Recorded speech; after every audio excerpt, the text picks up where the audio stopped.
name's Rory O'Toole. And my name is Matt Schultz.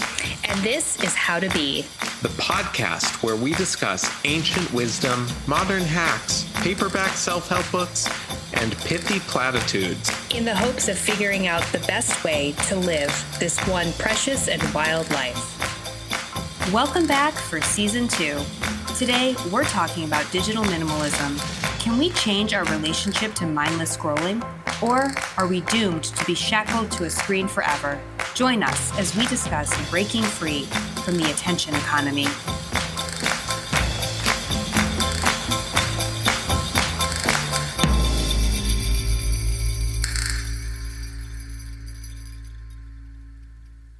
Hi, Matthew. Hey, Roar. How are you? Doing great. Oh, really? How are you? I'm doing good too. I mean, I've got nothing to complain about in my little life. Well, that was not the case 1 year ago today. Oh, you found your letter to yourself.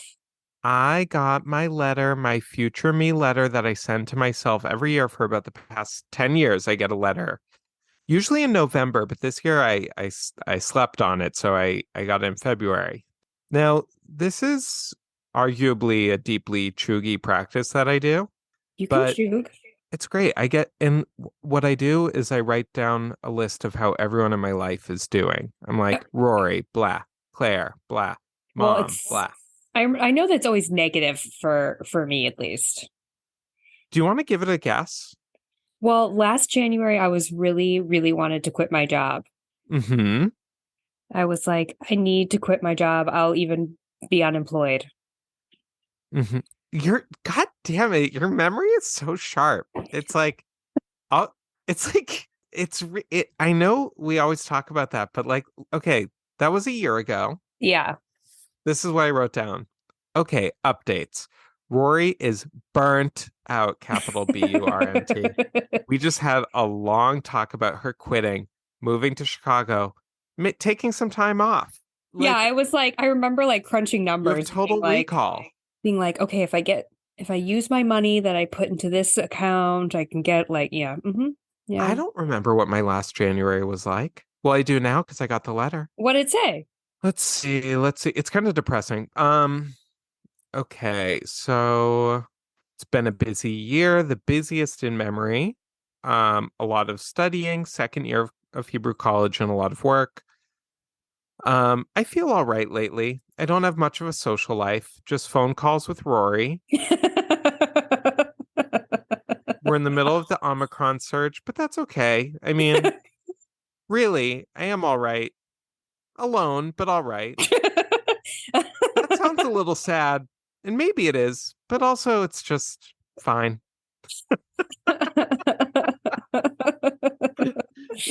Oh my gosh. Well, you're going to write it right now, the new letter? Yeah, and then I wrote, I'm starting a new climate action group at school with Akiva. That never happened. Did you write about the podcast? Were we doing it already a year ago? I don't think so. We hadn't released it yet, but we were recording. We just weren't releasing. Really? Already in January? Yeah, I think we started February. Maybe we had just started. I don't know, whatever. We had the idea in October. I don't know how long it took us to get off the ground. From dream to reality. Now, okay, let me tell you something else. This is completely different subject, but it's about the dream of podcasting. Okay. But can we go back? Really? Can we put a pin? Remember it. But are you going to write your letter now? Because I'm doing really well, and for once, I'd like to have a year where you get this letter and it's like Rory's thriving. She looks great. Yeah, actually, if you want to like send a little note to yourself through me, I can have my future self carry that to your future self. Okay. She got bangs, and it was a good choice. She feels great about it. She hopes you still have the bangs, future Rory. If you don't, you've let her down terribly. Okay. So, podcast from dream to reality. Right. I watched this movie last night called You People. Oh, you know what I'm talking about? No, but you were okay. You were texting me about Jonah Hill, and I had no idea why. And then on Twitter, I got whiff of like, speaking of Twitter, we'll be talking about that today. What people hating on Jonah Hill, and then I found out it was because of this movie. Yeah, so it's this movie. It's about a Jewish guy and a black Muslim girl, like Nation of Islam, who want to get married and their families get in the way, because of cultural tensions. I clicked on it because I thought it was a TV show and I was willing to watch one episode. But after an hour and a half, I was like, why is this still on? Oh no, And Matt. so I was like, but okay, it opens up with him podcasting. He has a podcast with his friend. His best friend's black. They have a podcast about, quote, the culture, like hip hop, shoes, whatever. So the opening scenes are all them like podcasting. Then we find out that he's a broker. He's a financial broker. He's like works in finance. And then midway through the movie, right before his wedding, by the way, he decides to quit his job because he wants to be a podcaster. Yeah, Girl, you're already a podcaster. This is not something that requires quitting one's job. not at And all. having a job would only make it easier to podcast because how are you going to be affording that new mic, That studio that you probably rent out, because I'm sure they don't record in their bed like me. No. Yeah, yeah, I'm being very professional today in a chair. Very formal, one might say. Yeah, I mean, I guess it depends on how many episodes you want to release. I think some podcasters do one a day, which is no one needs that. No one needs that. The audience doesn't need that. I'm sure our audience wishes we would do one a week, obviously, but we have full-time lives. We'll get there. We'll get there, people. Yeah, once we get that Patreon up and running, if you guys could please, like, follow, and share.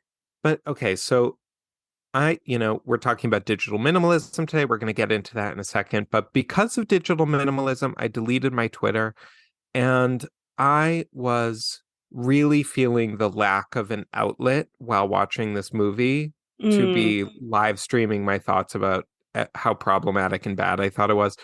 So do stay tuned for my column with the Jewish Journal about you people this week, because I got a lot of thoughts about this movie.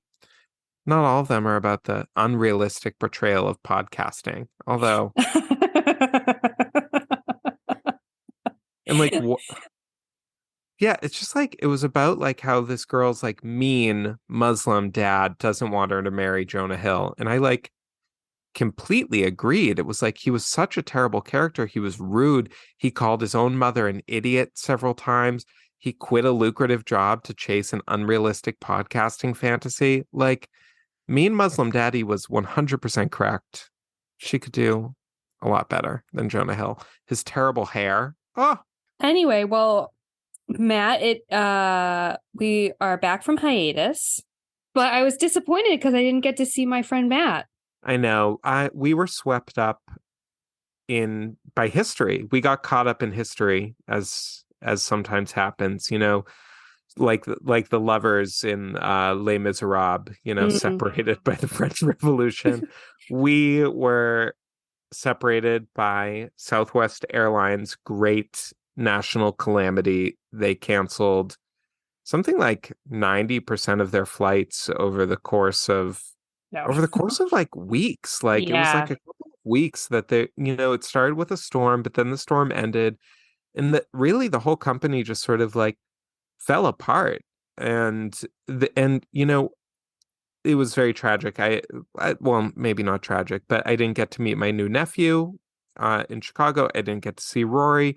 Some people, though, at least I was like in a city where I was supposed to be. I was in Boston. So some people were truly just stranded at like a hub, like just in Dallas with nothing to do. And like that, Now, I thought as a result, since everyone hates Southwest, their flights would be really cheap as of late. So I'm taking a girls' trip to Austin, speaking of chuggy things to do, but I don't, I don't care. It's fun. And I was like, oh, I bet Southwest will have some deals. No. How are they going to get back in people's good graces? Yeah, do something for us. Give me a $90 flight to Austin. Get with it. Make it cheap. They say you can be cheap, fast, and good. Pick two. Okay? So you're not good. You're not good. You're not good. So give us cheap.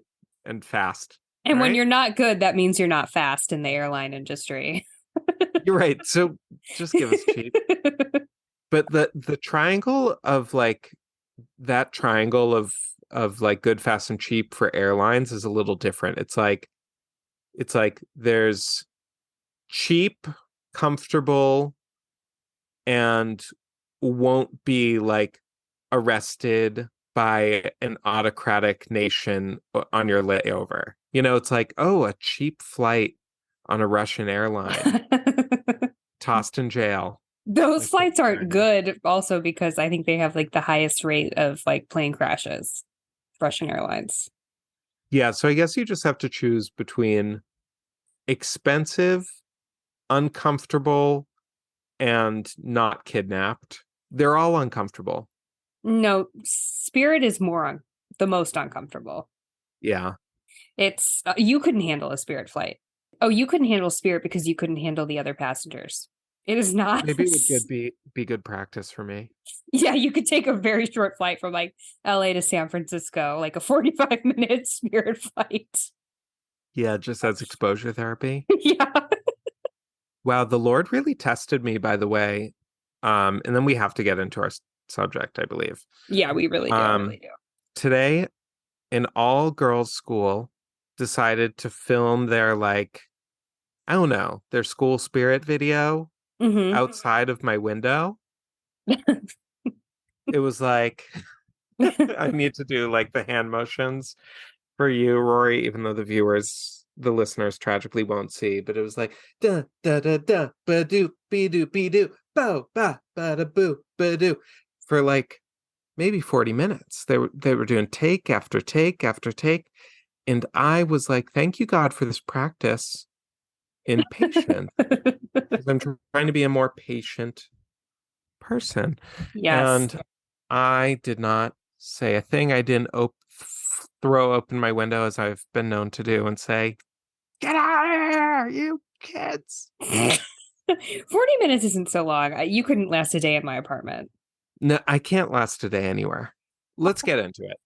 Okay, that's a topic for a different episode where we cultivate new characteristics, where we try that. Yes, that is an actual episode we're working. It's in the works about becoming more virtuous people. The virtues. The virtues. Mine's patience. Okay. Digital minimalism. Digital minimalism is the book we read and the practice we are trying to cultivate in our lives because Matt and I felt it was at a what's the word I'm looking at for? Breaking point, boiling point. It was at a breaking point for both Matt and I, the mindless scrolling and the frittering away of our lives. Can you explain the philosophy of digital minimalism for our listeners, Matthew? Yes. Digital minimalism, written by a very dynamically and snappishly named Cal Newport. Cal Newport. He's a Southern lawyer. He's going up against Huey Long. He is like one of these like business world philosophers, like gurus of some kind. So the digital minimalism basically he says like we live in this world, we all feel like we're struggling to get a hold of ourselves when it comes to our devices and our scrolling and how much time we're wasting and how distracted we feel. I need not explain that part of it because you know it. This is the human condition right now. So he's like, how do we deal with this? We deal with it by coming up with sort of stupid hacks. Different articles give us little stupid hacks. And he's like, these little hacks are never going to work. What you need is a top to bottom philosophy of tech use that you adhere to. And this is what he proposes, that you figure out what your values are, you use tech in alignment with your values, and then you ask the tough questions about whether or not that technological tool is the best way to enact that value in your life. So let me give some examples. Instead of treating an app like Twitter or Facebook as this, the tech companies want us to think of these apps as a space, an environment that you wander into and just hang out there. There's all sorts of stuff you can do on Facebook. Just go there, hang out. He's like, no, have a reason why you're going there. I'm going there to stay in touch with my family. Go in, do what you need to do, get out. Now, if you find that you're staying in touch with your family through Instagram per se, but it's also like distracting you and lowering your self-esteem, then he would say, okay, the juice isn't worth the squeeze. Let's find a different way to stay in touch with the family because that's the value. Toss Instagram and start, I don't know, sending postcards to your grandma, whatever. Come up with something new. Call, You use got the to phone. call Grandma Ethel. Okay. Got to call Grandma Ethel. I really do. Should we call her right now live on the air? That'll be a bonus episode. Hi, Grandma Ethel. Your $5 check didn't come this month. I want to make sure you're okay. Anyways, that's the basic idea. So he first recommends that you do like a digital fast for 30 days. You don't do anything unnecessary on the internet, and then you reintroduce things as needed. So part of what I discovered during this time was that I do like Instagram. I like the content that I make on Instagram. I make these like digital essays, visual essays about Jewish ideas. I enjoy that. That's a value. So I make them, I post them, and then I delete the app afterwards. And I'll sometimes use it on my computer, but I'm not scrolling in the same way. And I only download it onto my phone for the express purpose of making that content. Twitter, I discovered I was using to, what was the value? To like publicize the work that my writing and to like communicate and learn about like news. I discovered that it was not a good way to do those things, and it was also like polluting my brain with like radioactive trash. So it's gone. I deleted my account. And yeah, so that was my journey with it. What was your experience, Roar? Well, when I first sort of got rid of my apps, well, I my only true addiction is Instagram. And Cal Newport says that, there's two kind of reasons we're addicted to it, and they're very much so like by design and encouraged by the tech industry. One thing I like about Cal Newport, there's a lot things I don't like about him. One thing I like is that he really hates big tech. And he just goes off on them so much in this book, which I think is really funny. So one thing we do is we post in order to get approval, and we scroll, which is like just pure addiction. And for me, it was all about the scroll. Like the mindless scroll was sucking up so much time in my day. And I didn't even realize, I obviously didn't even realize it. The only way I would realize it is from like the screen report that they give you at the end of the week. And it was like 5 hours. No. Yeah, but you were also like, you were realizing it. You were starting to talk about like how your brain felt like soup and how like your face hurt. Oh, yes, absolutely. How your eyeballs were popping out of your head. But what I mean is like, I didn't realize how much time I spent on there, because it's just, I would just pick up every few minutes or a couple times an hour, let's say, and start scrolling anytime that there was like a pause in my brain. So like, I'm writing an email, I don't know the next sentence. Oh, just pick up your phone and scroll. Or like, I'm waiting for something to download on my computer. Oh, pick up and scroll, lines. Yeah, we all know. So the first day I didn't have Instagram on my phone was the longest day of my life. The longest, most boring day of my life. And you know what? It got a lot easier. And now I really don't feel like I need it almost at all. Yesterday, I was like struggling with focus, and I wish that I had like a little distraction. But I don't think there's anything wrong with Instagram in small doses or Twitter in small doses. The problem is it's really hard to keep it in small doses. Yes, so it's not designed that way. It's like, it's the same thing with like how cigarettes would be. It would be okay if you could have one cigarette a day, but they're not designed like that. They're designed to make you want more and more. Yeah, which is why you have to have this fundamental shift in your relationship with it, which so far is going okay for me. I don't pick it up and look at it really during the day unless for some utilitarian reason, like I post for our podcast or something. Mhm. Um, but I will let myself look at it at night for like 15 minutes or so before bed Wow. after I've I had done all the things on my to-do list. I had such a relapse yesterday, as you well know, because I was sending so many Instagram Oh to my you. God, you sent me so much. And I saw that midday. I checked my messages on my computer and I was like, oh, oh my God, I think you sent me like 15 things. Yeah, can I like go through what they are really quick? Because there was some good stuff. Okay, I like relapsed hard on the scroll. So it was like, okay, this from People magazine. Woman allegedly used social media to find and kill her own doppelganger, so that she could fake her own death. Oh my God, can't wait for the documentary about that. Um, Ellen DeGeneres making Taylor Swift cry. That was upsetting. Wait, I liked the Miss Piggy, the cut Miss Piggy getting buccal fat removal. Oh yeah, that was funny. Miss Piggy having buccal fat removal. NASA captures a photo of a bear's face on the surface of Mars. How that was amazing. Wait, how about this? I have no idea why you sent me this MSNBC lady talking about acid reflux or something.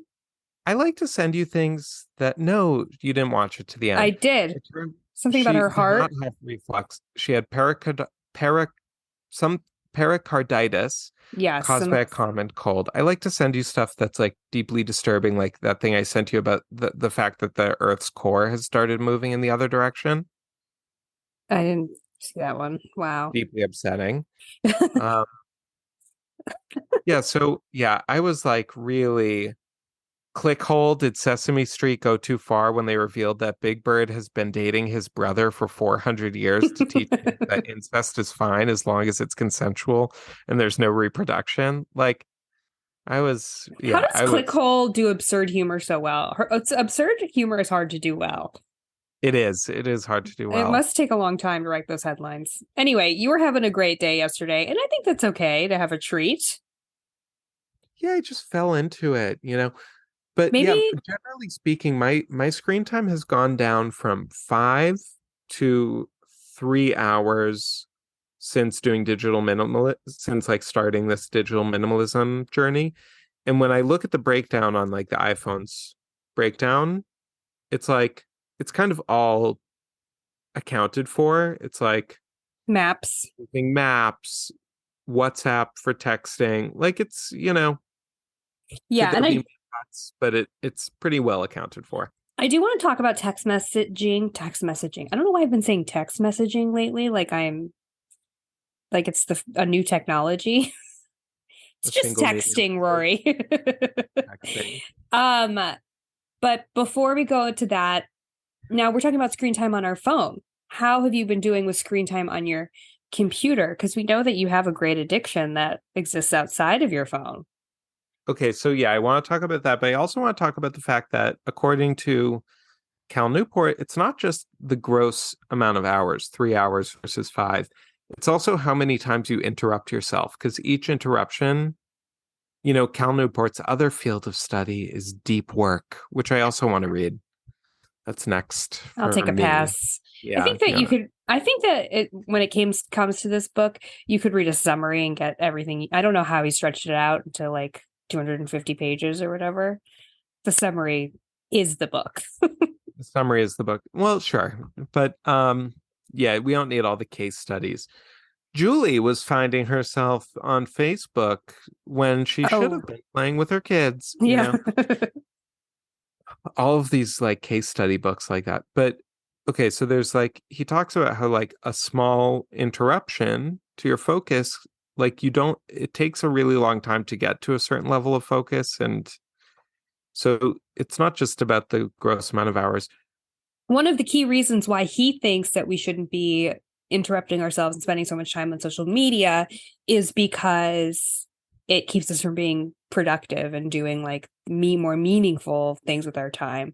Whereas I don't really like to think about time like in the way I spend my day like that. Yeah, but it's also whatever your values are. Those are just his. Plug in yours. Well, yeah, that's what I mean. We have a different Silly sensibility. time. We have a different sensibility. Silly time. silly sleepy time, naps, can be whatever. But the thing is, what it's not is scrolling time. Mm-hmm. None of us want to waste our lives like this, and yet we all are because it's just truly an addiction. But so I told you that I was going to work on my listening to like to stuff while I walk, and I've actually been doing a pretty good job of it. Oh my God, though, I need to tell you something. Okay, so I can't believe this happened just a day before we've made this episode, but so I had Instagram downloaded on my phone yesterday. I did not delete it as I should, which is why I was being such a scrollykins in Mm-hmm. the afternoon.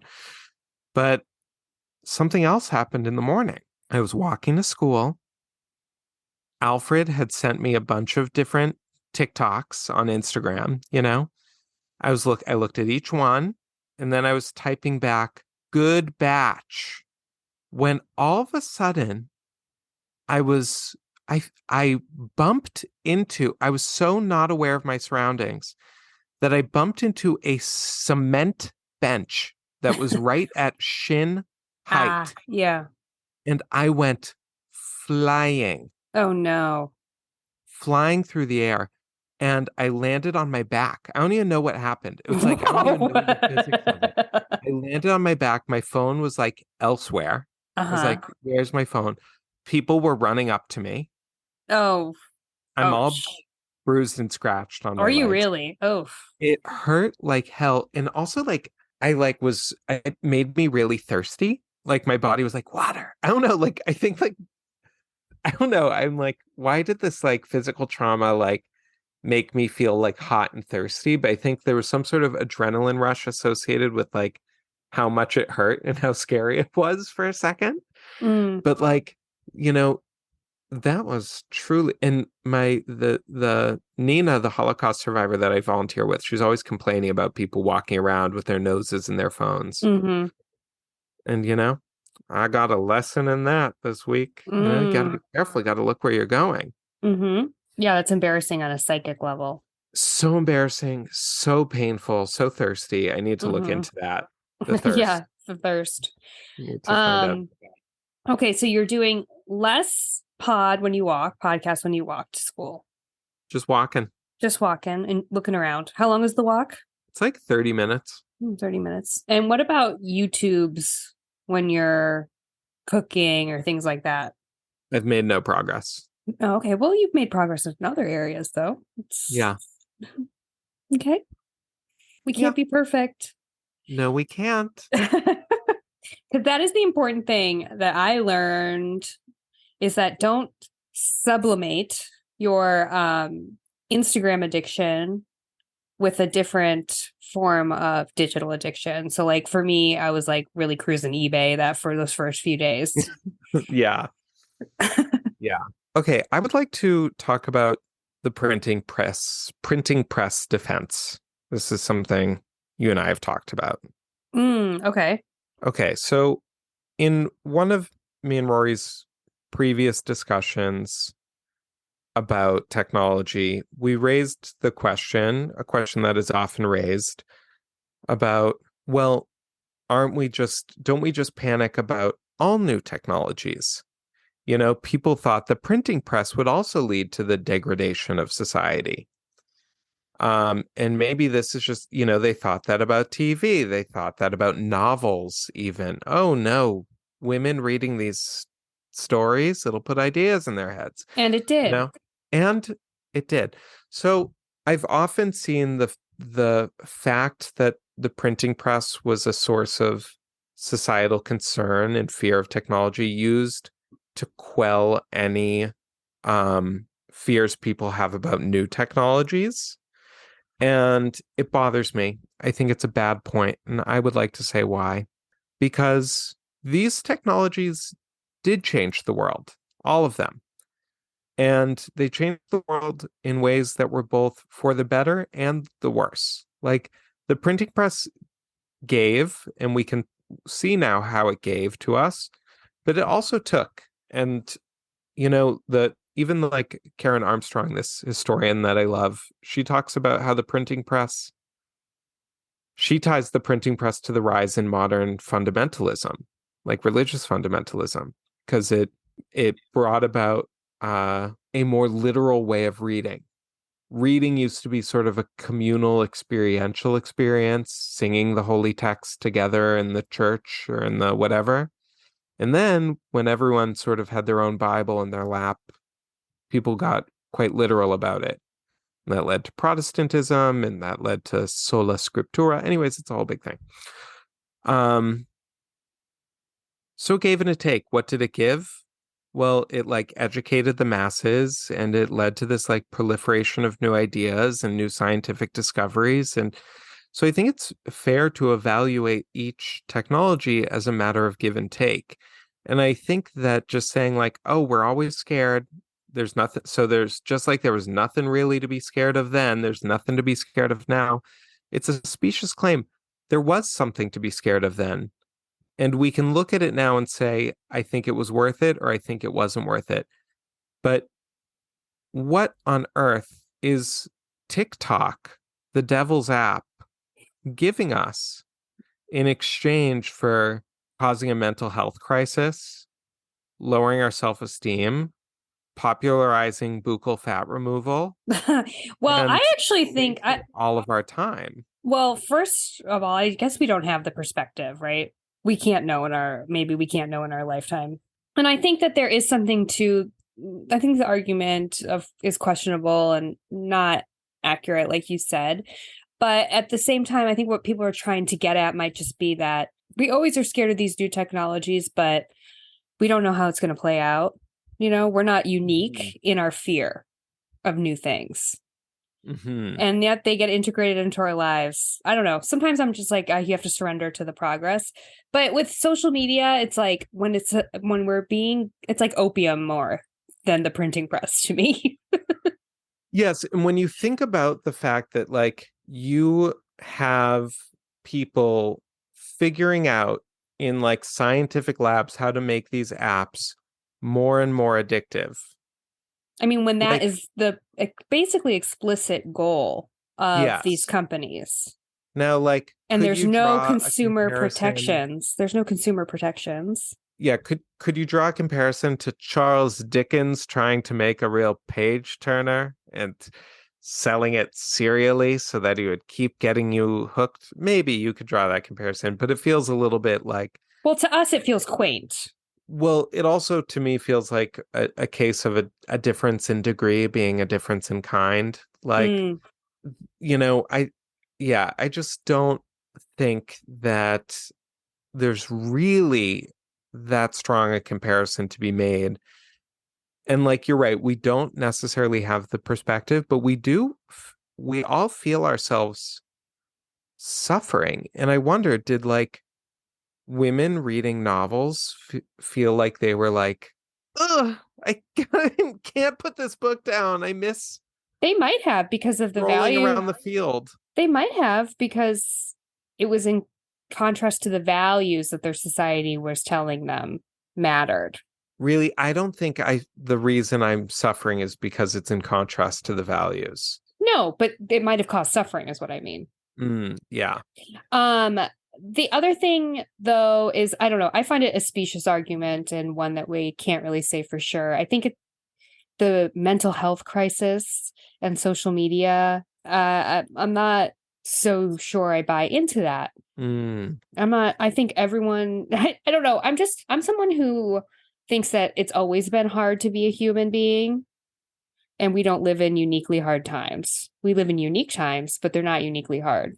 I don't think they're uniquely hard, but I do think that this, in the same way that a cigarette has a deleterious effect on your physical health, these have a they're not brain healthy. They're brain junk food. And yeah, I think they make us feel worse on the whole.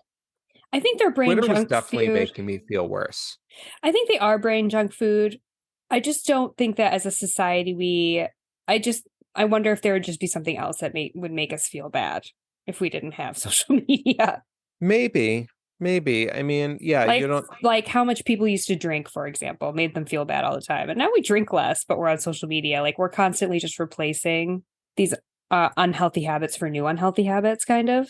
Yeah, and that's not good. And that's not good. And that's not good. Now, let's talk a little bit about boredom. Man, yeah, it's interesting because I think when we all reflect on our childhoods, we can really get in touch with the acute boredom we felt at certain times. And then as you get older, you feel boredom less. But That was one of the most interesting things you ever told me. That was the most interesting like bombs you dropped on me. When you pointed that out to me, you were like, boredom is a childhood feeling. And I had never thought about that before. And it's like, yeah, and boredom is not really something I feel as an adult. it's not felt in the same way at all. And part of that was because I think we were spending every free brain moment on our phones. I mean, I think in general, even before phones, adults felt boredom less, but because we've been using our phones to fill every little moment of void, we got used to that constant entertainment, constant, not even entertainment. That would be even giving it too much credit, I think, distraction. Yeah. So that standing in line at Walgreens pharmacy is agony. Yeah. Whereas I don't think it was agony for my parents to stand in line at the pharmacy. Yeah, I don't think it was either. Or maybe it was, but it was a bearable agony. Yeah, it was just something you had to do. It was maybe a minor annoyance. Yeah. I think that part of the reason why kids are bored all the time, what we always praise kids because they live in the moment, but living in the moment can suck. And adults are really good at escaping the moment, and getting through the moment. Yeah. Like this moment's not like this moment in the line is not really the point of the day, so I'm just going to get through it. Whereas a kid is like, why are we in this line? He's always right where he is. So the adult in the line, even in the past, will like grab a little a tabloid from the rack and be like, okay, Katie Holmes and Tom Gnomes. Cruise got together. That's interesting. Um, and so I think there have always been ways of getting through the moment, distracting ourselves from boredom. I And think it was very internal. I think it could be much more internal before. Like it is now that I'm reverting to now that I don't look at my phone in these like situations. I remember an episode of Louis. Okay. We don't condone behavior. We just reference the show. Where he Mhm. was driving his girls on a long road trip somewhere and they were like, Oh we're yeah. bored. And he was like, how can you be bored? You have infinite things to think about in your mind. You can think about anything you want. And I think that when you're a kid, you run out of things to somehow to think about. Whereas an adult, you can really train yourself to, and I mean, this might be against a lot of spiritual teachings, totally just not even be where you are. Like you might be in line for Walgreens, but in your head, you're on the beach somewhere. Mela Kaniki Maka. Yeah, I went to a meditation class once, and like 20 minutes in, I was like, I'm tired of this. I'm gonna watch Friends. And I like put on an episode of Friends in my head that I knew well. And I just watched it. And I was like, this Yeah. is a superpower, really. So yeah, at first I felt a lot of boredom in those little moments, but now I don't feel it nearly as strongly. And I'm also filling my time in a different way. So like if I had 20-minute lull between X and Y, I would just look at my phone. But now I'm like, oh, I could just pick up I can't look at my phone, so I have to pick up my Kindle and read for 20 minutes where I wouldn't have considered that sufficient amount of time. Also, Cal Newport talks about solitude, and I'm a big believer in the art of staring. I've been staring into Oh space. yeah. She's a great starer, people. Eating her popcorn. Staring out a window. You got to stare out a window sometimes, or not even just at the corner. A light shaft. A light chat. Yeah, in Marie Antoinette, one of the best scenes I think is when she's in the carriage at the very beginning from Austria to France, and they really capture the length the length Yeah. of that carriage ride and the amount of staring involved. It's like, oh my God, the boredom people had to endure then, and also just like I've mentioned this to you before, like my house is a portal to all these different worlds. It's a place where I come to look at my screen. My house is the house of my computer. That's really what it is.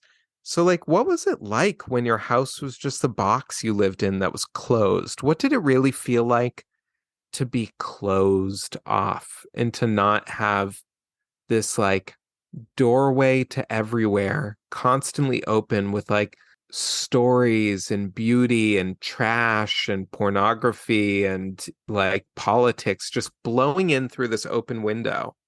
Yeah, I feel comfortable saying that that's why people were more social back then. I think we're in Nadar, Nadir, I believe. Nadir. We're at a Yeah. low point of social interaction in the classic sense of two humans in the same room, 2+ humans in the same room, because we don't have to be. True. I actually think it is true. And I think it is. Yeah. I Okay. think we're both. Read your letter from last year. Okay, it's a little. Wait, didn't I already read it? No, I'm just joking because you said you were so lonely. Did you forget that? Oh. Already? But yeah, that was different. It was like no one was socializing in Boston. Everyone was very like pious about COVID, and it was the Omicron. It was just like a very lonely time. Yeah, absolutely. But I do think that like people have less social interaction than before because especially like just look at our relationship with our neighbors. People used to actually have relationships with their neighbors. Invite them over for bridge. Yeah, or like borrow their snowblower. Yeah, yeah. Well, do your parents know their neighbors? Oh yeah. Because my parents know their neighbors. I don't know. I feel like I live in a fairly social universe. But you're in school. And I'm like known as the least social one, actually. Yeah, but school is social. That's the nice thing about school and why you have friends when you're younger and way less friends when you're older. Yeah, like no one at my school here in Jerusalem knows me because I'm deeply antisocial and don't want to spend time with people. Oh my God, can I tell you something? This girl from my school, who's a bit of a kook, let's say, Mm-hmm.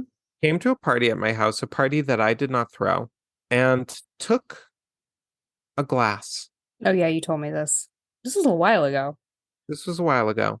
I asked her back. She never gave it back. I decided to move on. Surprising? Brave Yes, of for you. both of us. But it was my favorite glass. Oh, she took your favorite class? But I had a backup and it broke last week. Uh-oh. So I brought it up to her. I said, hey, crazy.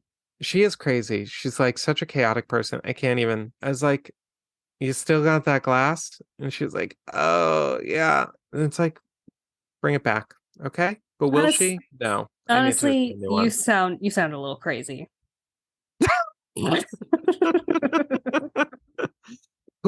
The thought of going to another adult's house and taking a glass cup is so insane to me. It's like why flesh it out a little. Why did you take the cup? Because she was leaving the party and she didn't think it was healthy to chug or drink all at once. What? Just don't drink the drink. That was not on the table, apparently, that option. Okay, so one thing Cal Newport talks about is the importance of leisure, and the examples he gives of leisure. This is again like we have such different sensibilities. He gives an example of these people who wanted to get away from social media, whatever. They bought like a homestead, and he talks about how they're cutting down the trees to build firewood as like leisure. He talks about the importance of reading challenging texts as leisure, like. And it made me realize how we all have such different ideas of leisure. So yesterday, for example, my coworker was like, Rory, what do you do when you get home? Like, do you just do nothing? And I was like, oh no, I don't do nothing. I take a walk, I'll do yoga, I'll read, I do the dishes, spend time with my cats. And she was like, okay, so you do nothing. Like, to her, that's nothing. Because she's like, I'm on 2 boards and she's like does all these formalized way more rigorous activities. Yeah. But For some reason, I feel like Cal Newport's version, like that was probably just one example. he gave a variety of examples, yeah. But they were Yeah. all things of what he called high value. He was not talking about napping. Well, napping isn't leisure. Well, he wasn't talking about relaxing. Is leisure relaxing? I think of leisure. Leisure kind of is like it's like I think of it activities that you as, do with your free time. yeah, I think of it as like It's golfing. golfing, taking a walk. Yeah. He was talking like becoming like a really good, at a foreign language. Yeah. Extreme hobbyism. Hobbyism. Yeah. And you're not into that. Well, it just made me realize that we all have different ideas of how to spend our day. What is high value in terms of spending our day? Yeah. Walk me through like a perfect day. A perfect day for me is reading, walking, spending time with my cats. I do it all the time. Taking care of my skin, being a little creative. Yeah. I think a perfect day for me. You're much more like you want to feel like you did stuff, I feel like. Yeah, I like to do, like, okay, if I have like two main modules of like productivity in my life. One is going to the gym, and one is going to this like cafe near my house to like work on my writing or work on my column, whatever it may be. So I much prefer the cafe days to the gym days, obviously. Mm-hmm. So that would be like my perfect day, would be like I wake up, I get a text saying that school was canceled. Forever. Forever. I go to the cafe and I like work for like 1 or 2 hours, drink coffee, and then I have like I feel liberated by my productivity to like YouTube it up when I get home. And then, maybe my lover comes over and we watch Sex in the City together. Yeah, the truest truth that there ever is. There's very few things I think are true, but the best rest is earned rest. I really believe that. You can't spend your whole day in bed and enjoy it. That reminds me, that's another thing I want to talk about. So like just like our phones have these like screen time trackers, Mm-hmm. I kind of want my bed to have a bedtime tracker. where it like pops you out. I just feel like I spend so much time in my bed. Like I'm actually like when I said before, like, look at me sitting in a chair, like it's actually a big deal that I'm in a chair right now. Like if I'm at home, I'm in bed. I'm doing everything from bed, working from bed, sending emails, everything. I feel so safe in there, so safe and protected. And I'm like, this can't be healthy because it definitely increases my amount of nap time. Because I'm like, when you get sleepy in bed, the barriers. Just close the eyes. There you are. The barriers to it being a nap. So, like, a thin veil. I'm getting a lot of sleep. You really are. The sleep is interfering with some of your flow, I guess. But I'm the same way. I'm a bed dweller. This is where I dwell. My bed office, I call it. But yeah, we both don't have like a ton of options. I guess you have a desk at least. I have a desk. I'm at it right now. It's right next to the bed. Yeah, I don't have a desk. But yeah, I want a little timer that just like the phone tells you what you were doing in bed. Sleeping, nighttime, sleeping, nap, intimate contact, TV, snackies, work. Yeah, snackies. You're like, I gotta get up and snack. Yeah. You gotta snack standing up. Yeah, that would be great for both of us, but also I feel like it would be like our screen time deeply alarming when we find out how much time we spend in bed. I know. I'm like Chelsea Handler, my life, my horizontal life. We talked a lot about social media, but there's other things that we use the phone for, namely, phone calls, of course, and texting. And texting is something Cal Newport's like fairly against, besides it for like a logistical fully logistical purposes.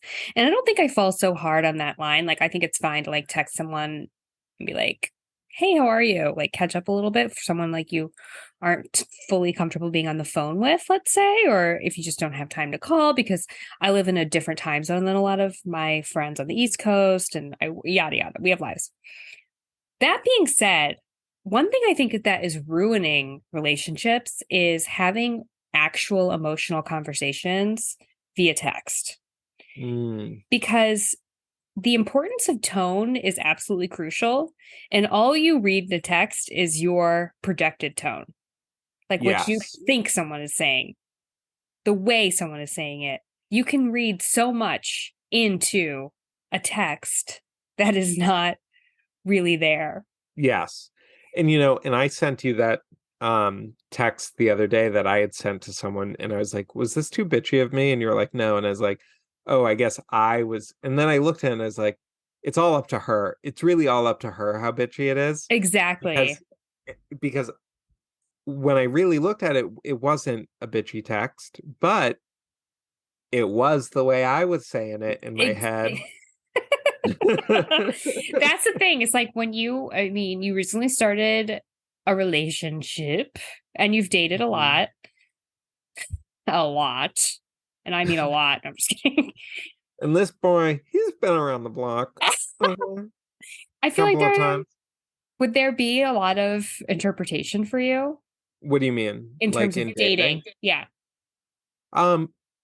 Yes. I mean, it all depends on the security of the relationship. Actually, like my boyfriend just told me yesterday that he gets thrown by my tone sometimes, because he will send me like 5 things in a row, and like some are funny, it's a link, it's a song, and sometimes I'll be like, haha, you know, and like he's like, is he annoyed? And I was like, no, I'm definitely not annoyed. I'm happy to get your text, but like, if you want to know if my haha is disinterested, like sometimes it is, but it's a loving disinterest. It's like, oh, just like send it, you know, I'm just responding. But it definitely brought up the fact that like, oh, I was like, oh, he's reading my tone. He's confused, you know, so do I need to do like a little more work there to like buffer it with like a little emoji? Yeah. Well, it's like we text each other or send each other like 100 things, and then I won't even respond to any of them. I'll just be like, "Can you record tomorrow?" You know? Yeah. And I don't think you'd care, and I don't care if you do the same thing to me. No. And me and beloved boyfriend will get there for sure. No. I think that's actually just something that's unique to you and I. Where we don't need the like we don't really need the I don't need responses, but if I do need a response, I'll be like, didn't you see the above? It's so funny. I need to talk to you about it. You know what I mean? Yeah. Well, this is why like I just think friendship is such a miracle. It's like this really unique human relationship that's like not marked by possessiveness or insecurity, or, you know, it's just like a really like such a healthy form of love. You know? It can be. It can go awry though. Oh, of course. Yeah.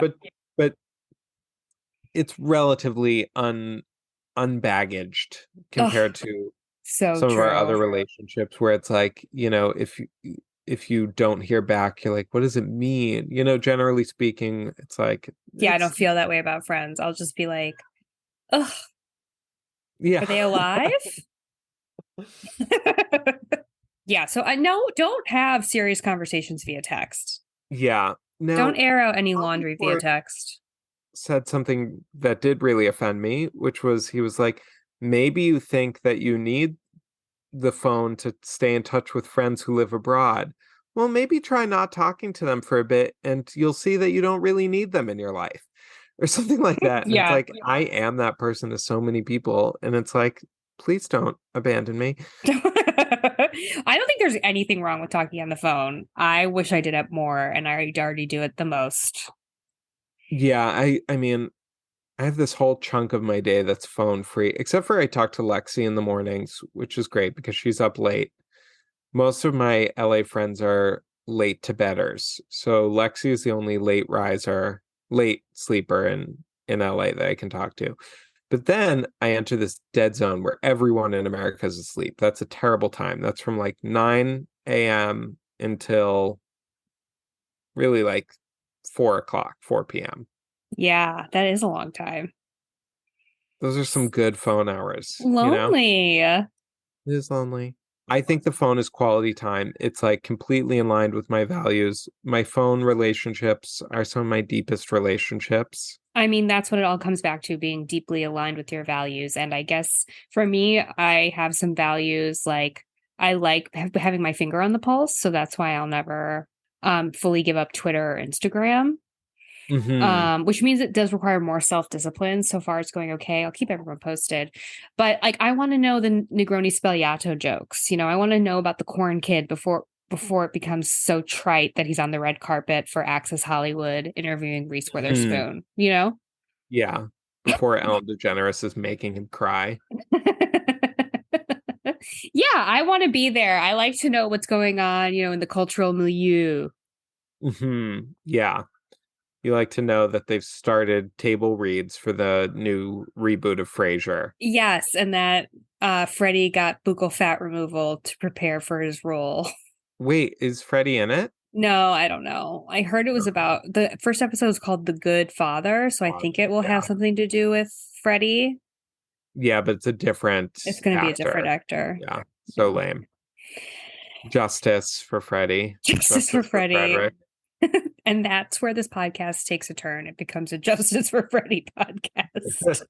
Yeah, it was a real bait and switch. He was not cast. He was a classic actor in the original, and he was one of the few that was not cast for the reboot. Apparently, we have some inside sources because they want to take the character in a new direction, and they didn't think that this actor, who's kind of like a nebby Jewish guy, could play the new vision of Frederick, which is like Brosif. And that's just not who that kid was going to grow into. No, not at all. Not at all. They didn't set us up for that. So we'll see. We'll be here. Maybe we'll do a very special episode where we review the first couple episodes. We'll have to. Watching Frasier is deeply in line with our values. We believe it should be watched in full at least once a year. Stay fresh on all 11 seasons. Okay, so I think digital minimalism is how to be. Just do it. Get past those first couple days where you delete Instagram off your phone. You will feel almost instantly better. Matt's showing us his phone. I'm deleting it right now. Oh, he's deleting it. Till I post again. I will be launching a TikTok channel, though. You will? Tuned. Yes, I've been doing some beta testing. I've figured out how to do like me talking in front of a slideshow. So soon, expect thoughtful Jewish content in line with my values on TikTok. Will you be reposting them to Instagram? Instagram, yes, I guess I will. Okay, good. Because I'm not doing TikTok. Yeah, it's the devil's app. It's terrifying there. All right, Matt. Well, I love you. I love you too. I'm sad I didn't see you. Looking forward to this new season. Yes, we are really looking forward to this new season.